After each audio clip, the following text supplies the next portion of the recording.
Encryption at rest. RFP-Ready, wording explained fast. Welcome! In this micro lesson, we'll craft RFP-Ready answers about encryption at rest. Short, precise, and audit-friendly. Your goal is to write in neutral, factual language that any security reviewer can verify. We'll show how to demonstrate compliance, define scope, and cite evidence without marketing fluff. Buyers want controls they can test, not hype. By the end, you'll have a repeatable template that clearly states what's protected, how it's protected, and how you prove it. Let's turn technical practice into clean, defensible statements. Start by stating the scope. We are describing data at rest only, stored data on disk or media, not data moving over networks. List the assets covered: databases, file/object storage, backups, and logs.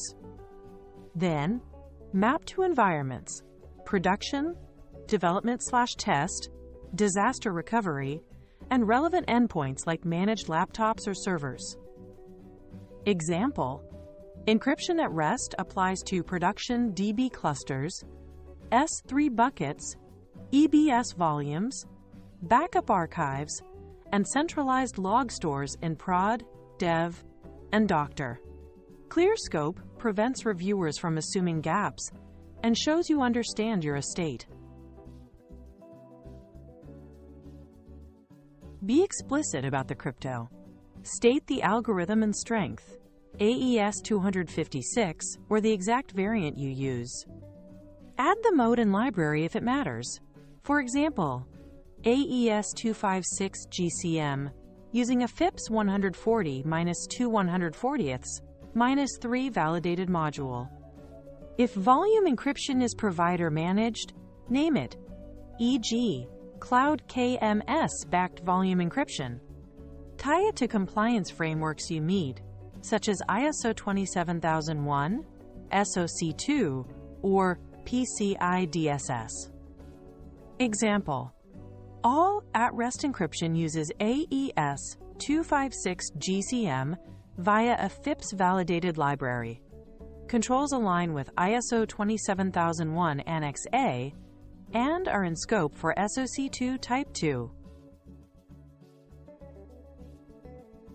Reviewers care who holds the keys.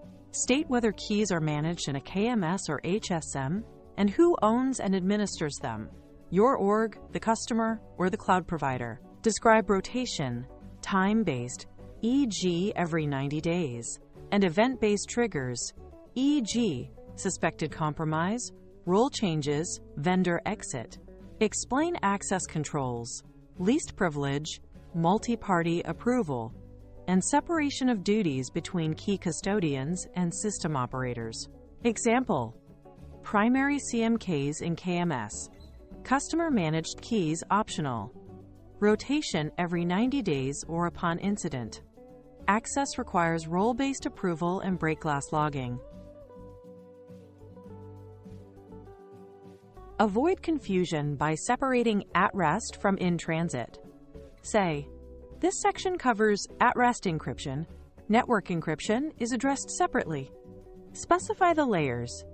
Disk/volume encryption, e.g., EBS, LUK, file/object encryption, e.g., S3, SS, EKMS, and application layer encryption where sensitive fields are encrypted before storage. Call out exclusions early. For example, local developer machines are excluded. Secrets must not be stored locally. Or, customer-managed endpoints are out of scope. This prevents scope creep and sets clear review boundaries. Provide evidence that can be verified. Name the policies, e.g., Cryptographic Controls Policy, Key Management Standard, and offer screenshots or redacted configs showing encryption settings. Cite audit reports, e.g., SOC 2, Type 2, penetration tests, and configuration baselines that confirm at-rest encryption is enforced. Explain monitoring and alerting. Controls that detect unencrypted volumes, misconfigured buckets, or key rotation failures with alerts routed to your society. Example: guardrails prevent unencrypted storage. Non-compliant resources generate high-severity alerts and are auto-remediated. Be transparent about limitations. Note any legacy systems that lack native encryption or third-party tools that can't use your KMS. Document your exception process, who can request it, required risk assessments, approval owners, and expiration timelines. State compensating controls such as host-based encryption, network segmentation, hardened access, or tokenization to reduce risk until remediation. Example: a legacy log archive in DR is under exception through Q4. Access is restricted, data is re-encrypted at the file layer, and migration is scheduled. Honesty builds trust and speeds reviews. Use this as a starting point. Customer data at rest is encrypted using AES-256 with provider-managed volume encryption and AES-256 GCM for object storage via a FIPS-validated library. Keys managed in KMS/HSM under art.org/customer control. Keys are rotated every X days or upon defined security events. Applies to DBs, file stores, backups, and logs. See Policy XYZ and Key Management Standard for details. At-rest controls only. In-transit encryption is covered separately. Compliance: SOC 2, Type 2 FY2025, ISO 27001. Evidence available on request. Configs, screenshots, audit excerpts. Exceptions are documented with compensating controls and timelines.